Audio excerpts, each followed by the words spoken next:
Bem-vindo ao meu canal.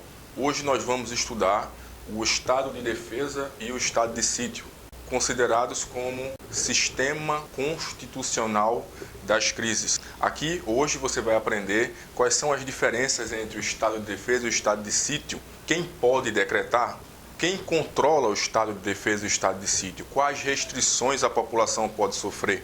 Essas e outras informações você vai descobrir aqui nessa aula agora. Antes, eu gostaria de agradecer a todos os inscritos. Estamos aí com cerca de quase 2.000 inscritos, 1.940. Obrigado a todos vocês que estão se inscrevendo e vamos começar a nossa aula. Tanto o estado de defesa quanto o estado de sítio, eles são decretados pelo presidente da República no caso de situações de anormalidade, condições em que, devido a uma crise instalada dentro do Brasil, é possível o presidente decrete ou o estado de defesa ou o estado de sítio para que se retorne à normalidade, as instituições, os órgãos públicos continuem funcionando normalmente.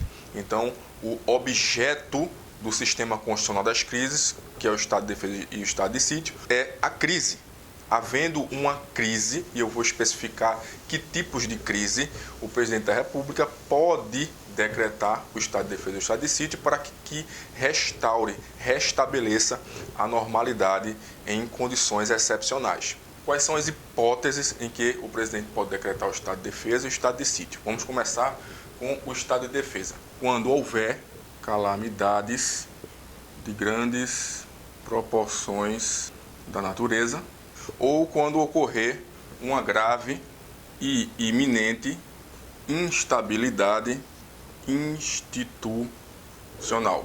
E essa calamidade de grandes proporções e essa instabilidade institucional que atinja a paz social ou a ordem pública são requisitos fundamentais para que o presidente possa decretar o estado de defesa. Já o estado de sítio, ele é aplicado nas seguintes situações: grave comoção nacional, no caso de ineficiência do estado de defesa e no caso de guerra. Então, essas são as condições fundamentais, os pressupostos para que o presidente da República possa decretar o estado de defesa e o estado de sítio. Estado de defesa, calamidade de grandes proporções da natureza, que atinjam a ordem pública ou a paz social. Grave e iminente instabilidade institucional também, que atinjam a ordem pública ou a paz social. E no caso do estado de sítio, que o estado de sítio é uma circunstância bem mais grave do que o estado de defesa, nós vamos ver aqui nas restrições que as restrições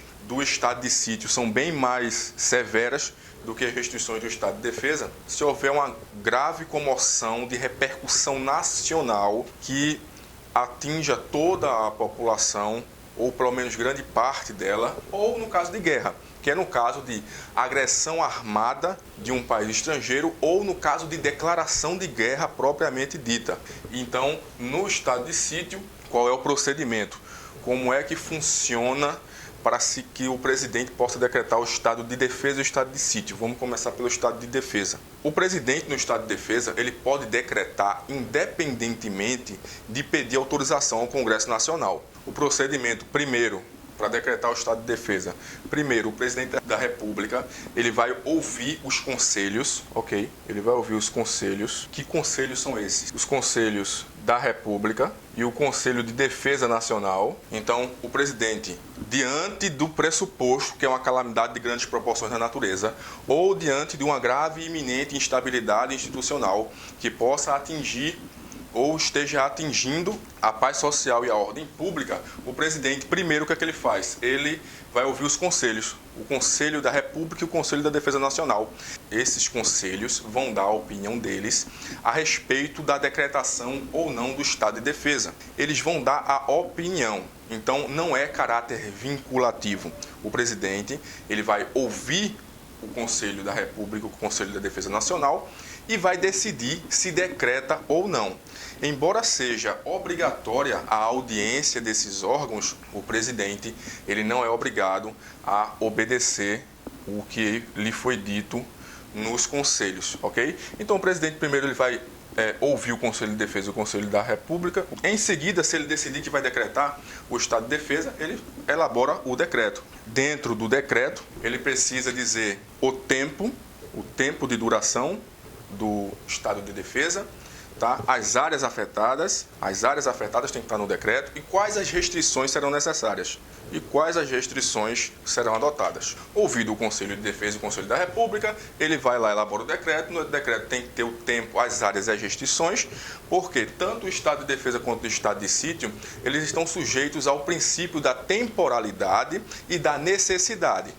Tem que haver a necessidade e precisa ter um tempo certo, tá? Nem o estado de defesa, nem o estado de sítio, é óbvio, né? Ressalvada a questão do caso de guerra, eles podem ser por tempo indeterminado. Existe um tempo previsto para a duração do estado de defesa e a duração do estado de sítio. Então, ouvido os Conselhos da República de Defesa Nacional, ele elabora o decreto tem que ter o tempo, as áreas afetadas e as restrições. Uma vez elaborado o decreto, ele tem que enviar, ok? Terceiro passo, ele tem que enviar nas próximas 24 horas, ele tem que enviar para o Congresso Nacional. E o Congresso Nacional vai apreciar esse decreto. Veja que o decreto já foi feito, tá? O Conselho Nacional ele vai apreciar após o presidente ter feito o decreto. O decreto, né, justamente com a justificativa, e o Congresso Nacional vai apreciar. O Congresso Nacional ele tem 10 dias, ok? Ele tem 10 dias para apreciar se o decreto vai prosseguir com seus efeitos ou se ele vai ser interrompido. Caso o Congresso Nacional esteja de recesso, então será convocado para que num prazo de 5 dias, tá, faça uma reunião extraordinária para nos 10 dias seguintes do recebimento eles possam decidir se o estado de defesa permanece ou se o estado de defesa será suspenso. E eles decidem.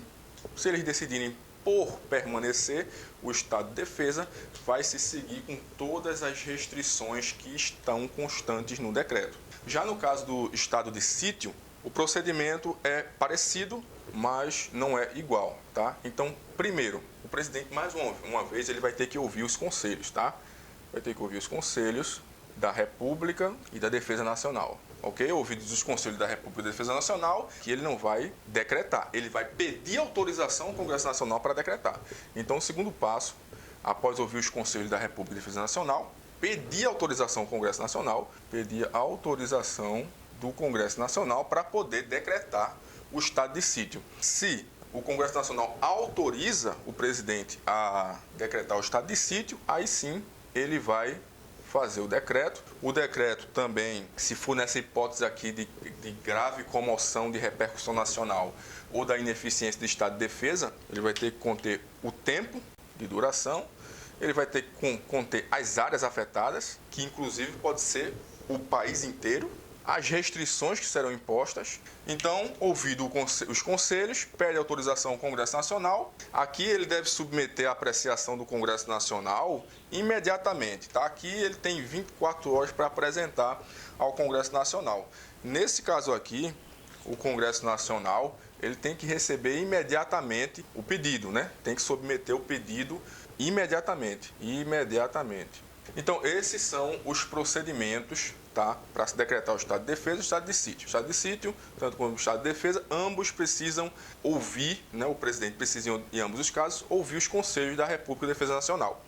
No estado de defesa, ele primeiro decreta e depois submete a apreciação do Congresso Nacional. No estado de sítio, primeiro ele submete a autorização do Congresso Nacional e depois ele elabora o decreto. E o tempo aqui, no caso do estado de defesa, é 30 dias, tá? O estado de defesa, ele pode durar por no máximo 30 dias, tá?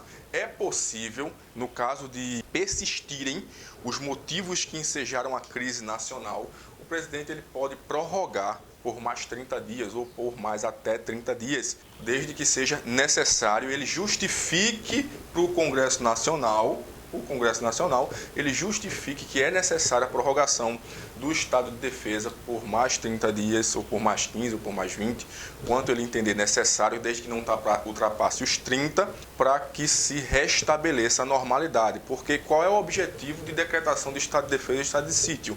O objetivo é voltar à normalidade. O objetivo é trazer de volta a ordem pública e a paz social. Agora, em relação às restrições. No estado de defesa, as restrições podem ser, vamos lá, veja, a liberdade de reunião. Restrições à liberdade de reunião, comunicações, correspondências. Restrições na liberdade de reunião, restrição nas comunicações e nas correspondências. Existe a possibilidade também de prisão, mesmo sem ser em flagrante e mesmo sem ordem escrita e fundamentada do juiz. Também tem aqui ocupação e uso temporário de bens públicos. No caso aqui, de ocupação e uso temporário de bens públicos, é para o caso de calamidade de grandes proporções da natureza. Okay? E no caso aqui, como eu falei, pode haver também a prisão, ok? Essa prisão já foi inclusive objeto de prova da Polícia Federal. Ela não pode ser superior a 10 dias, tá? Essa prisão não pode ser superior a 10 dias, a não ser que seja autorizada pelo juiz, tá? Então, vai haver uma restrição na sua liberdade de reunião, pode haver, né, entre as restrições citadas, então, uma restrição na sua liberdade de reunião, das suas comunicações telefônicas, telegráficas, correspondência e também uso temporário de bens públicos, ocupação e uso temporário de bens públicos, no caso de calamidade de grande proporção da natureza, e a prisão que não pode passar de 10 dias, salvo por ordem judicial. Se tiver autorização judicial, aí sim pode passar de 10 dias, tá? Mas a regra é, não pode passar de 10 dias. Foi cobrado numa prova da Polícia Federal, se eu não me engano, na última agora de 2018, e que dizia que o tempo de prisão poderia ser de até 30 dias. Não, é 10 dias, salvo por autorização judicial. Se tiver autorização judicial, pode ser mais de 10 dias. Vê só, pessoal, essa questão do estado de defesa e do estado de sítio não é que existe o arbítrio do Estado para ele fazer tudo o que ele quiser. Não vai ser uma fase de sistema sem leis em que pode se fazer tudo, tá? Essa prisão aqui, inclusive, é vedada a incomunicabilidade do preso, ou seja, o preso não pode ficar sem ter contato com seus parentes, com advogado, não pode a incomunicabilidade do preso, é proibida. A prisão dele tem que ser informada ao juiz, que vai relaxar a prisão se verificar que a prisão foi legal. Essa informação ao juiz, ela vai ter que ter também lá constando o estado físico e mental do preso no momento da autuação, tá? Não é uma prisão arbitrária feita de qualquer forma, não, tá bom? Tem que ser comunicado ao juiz, o preso não pode ficar incomunicável, é preciso que se envie para o juiz as condições físicas e psicológicas do preso, o preso pode solicitar que seja feito exame de corpo de delito, então não é um momento sem lei, o momento do estado de defesa e estado de sítio, é um momento de uma lei extraordinária,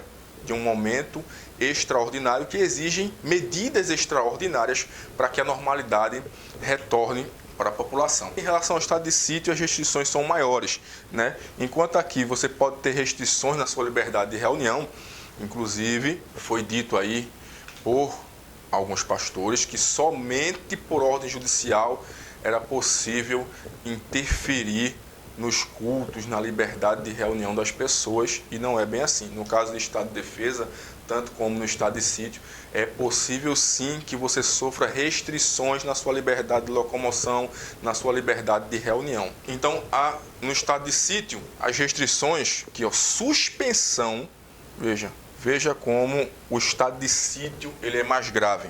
Suspensão da liberdade de reunião.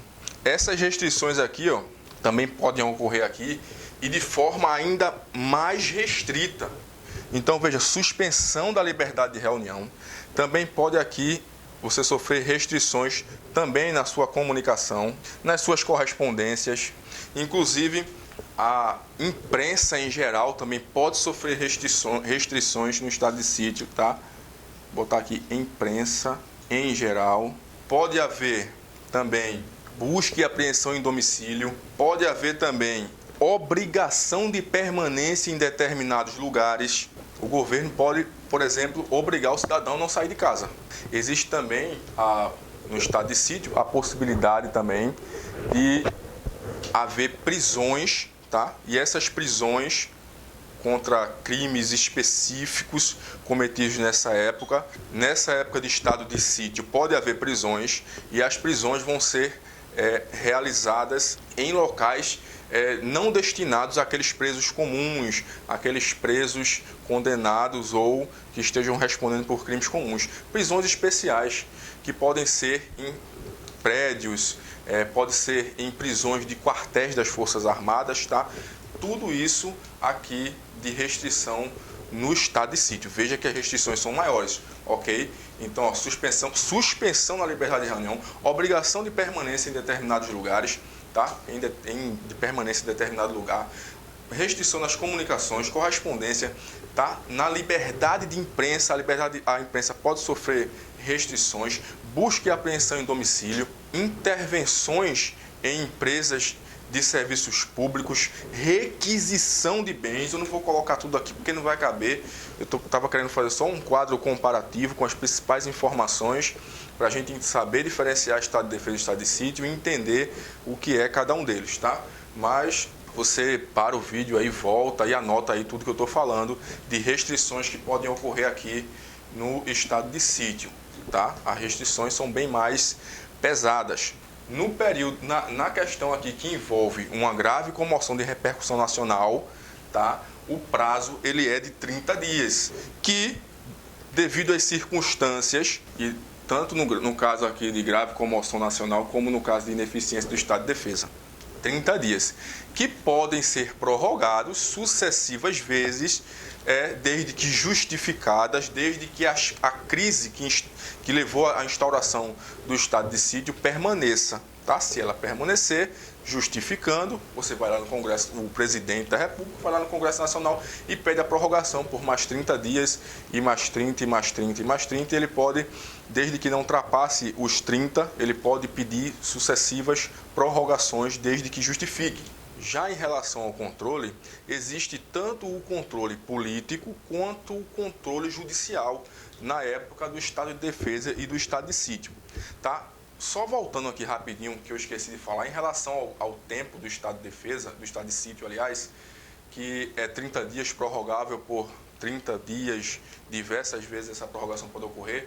No caso de guerra, agressão armada, né, em resposta a um ataque estrangeiro ou uma guerra, né, com outro país, a Constituição não estabelece limite de tempo e nem limite de restrições. Inclusive, a Constituição cita que em tempos de guerra é possível haver a pena de morte. Tá? Só essa ressalva aqui, antes da gente voltar aqui e começar os controles. Bem, dentro do estado de defesa e dentro do estado de sítio, existem controles para que o presidente ou o executor e seus agentes, eles não cometam ilegalidades, eles não cometam abuso de poder e eles não excedam os limites que a Constituição impõe. Então, existe o controle político e existe o controle judicial. No estado de sítio, da mesma forma, tá? Controle político e o controle judicial. Bem, como ocorre o controle político? No estado de defesa, o presidente da República, ele depois de decretar o estado de defesa, ele não vai submeter à apreciação do Congresso Nacional. Isso é um tipo de controle e a gente chama esse tipo de controle que foi exercido lá no iniciozinho da decretação do estado de defesa, de controle prévio. Aquele exercido naquele momento em que ele decreta, ele não tem 24 horas para apresentar a justificativa porque decretou o estado de defesa. Esse é um controle político feito pelo Congresso Nacional prévio. Durante o estado de defesa e durante o estado de sítio, o Congresso Nacional vai ter uma comissão composta por 5 membros para fiscalizar e observar toda a atuação dos executores e dos agentes públicos nesse estado de defesa ou no estado de sítio. Então, esse controle feito pelo Congresso Nacional é um controle político chamado de concomitante, ou seja, ao mesmo tempo. Ou seja, é um controle realizado ao mesmo tempo, no mesmo instante em que está ocorrendo as restrições do estado de defesa ou do estado de sítio, tá? Controle prévio, aqui, ó, no momento que ele submete, 24 horas após a decretação, ele submete ao Congresso Nacional. Aqui ele, antes de decretar, já vai precisar do aval do Congresso Nacional. Então, aqui é o controle prévio. E tanto durante o período do estado de defesa quanto o período do estado de sítio, enquanto estiverem as medidas sendo executadas, vai ter essa comissão, esse controle concomitante, vai ter uma comissão de 5 membros do Congresso Nacional, que vão fiscalizar as medidas. Aqui é a mesma coisa, tá? No estado de sítio é a mesma coisa. E após encerrar o estado de defesa, após encerrar o estado de sítio, o presidente da República, ele vai enviar uma mensagem ao Congresso Nacional, dizendo todas as medidas que precisaram ser tomadas, as pessoas afetadas, uma lista nominal com as pessoas afetadas pela medida, quais restrições essa pessoa sofreu, tá? Então, após encerrar o estado de defesa ou o estado de sítio, o presidente vai ter que enviar essa mensagem explicando e justificando tudo o que foi feito durante esse período de estado de defesa, de estado de sítio. E esse controle após o encerramento do estado de defesa, do estado de sítio, é chamado de controle posterior. Tudo que eu estou falando aqui para o estado, que eu estou escrevendo aqui para o estado de defesa, ele vai servir da mesma forma para o estado de sítio, tá? Então, o controle político que é feito pelo Congresso Nacional, ele é prévio, porque assim que se decreta, e aqui antes de se decretar, já se pede autorização ao Congresso Nacional ou se informa que se decretou para que ele confirme ou não. É o controle prévio. Concomitante é essa comissão de 5 membros, tá? Escolhidos entre os integrantes da mesa do Congresso Nacional para poder fiscalizar as medidas e, após encerrar o estado de defesa e o estado de sítio, existe essa mensagem que o presidente deve remeter para o Congresso Nacional informando tudo acontecido, lista nominal dos atingidos, medidas restritivas, tá? Justificando e explicando tudo o que aconteceu. E em relação ao controle judicial, o controle judicial ele vai ser concomitante, tá? Não vai ser prévio, porque é um juízo de conveniência e oportunidade do presidente da República. Então, no juízo de conveniência e oportunidade, o judiciário não pode interferir. Então, o controle judicial, ele vai ser concomitante e ele também vai ser posterior. Bem, o controle judicial concomitante é como aqui eu estava falando dessa questão da prisão. Não tem que submeter ao juiz a prisão, o juiz não tem que ser informado da prisão. Isso é um controle judiciário, é um controle judicial concomitante. Durante a execução da medida, se as pessoas que se sentiram prejudicadas, se as pessoas perceberem que houve excesso do Poder Executivo, elas podem procurar o Poder Judiciário e, no caso aqui, até impetrar um habeas corpus informando que a prisão foi ilegal. Então, esse controle em que os prejudicados, durante o período do estado de defesa e do estado de sítio, que se sentirem lesadas, podem recorrer ao judiciário e ele vai fazer o controle dessas ações ao mesmo tempo, esse controle concomitante. E o controle posterior, após encerrar o estado de defesa e o estado de sítio, da mesma forma as pessoas prejudicadas podem também procurar o judiciário para serem ressarcidas por danos que vieram eventualmente a sofrer, tá? Então, essas são as características, as informações principais que eu gostaria de falar sobre o estado de defesa e sobre o estado de sítio. Espero que os senhores tenham gostado, espero que os senhores tenham entendido. Curtam o meu vídeo, compartilhem, tá? Não deixe de se inscrever, é muito importante para que eu continue gravando. É um material totalmente gratuito, que eu tenho certeza que quem está estudando aí para concurso, ou para quem quer saber mais informações sobre os direitos que nós temos, né, assegurado na Constituição, eu tenho certeza que vai te agregar em alguma coisa, e te agregando em alguma coisa eu te peço que se inscreva no canal, curta o vídeo, compartilhe. Muito obrigado por ter ficado esse momento comigo e até a próxima.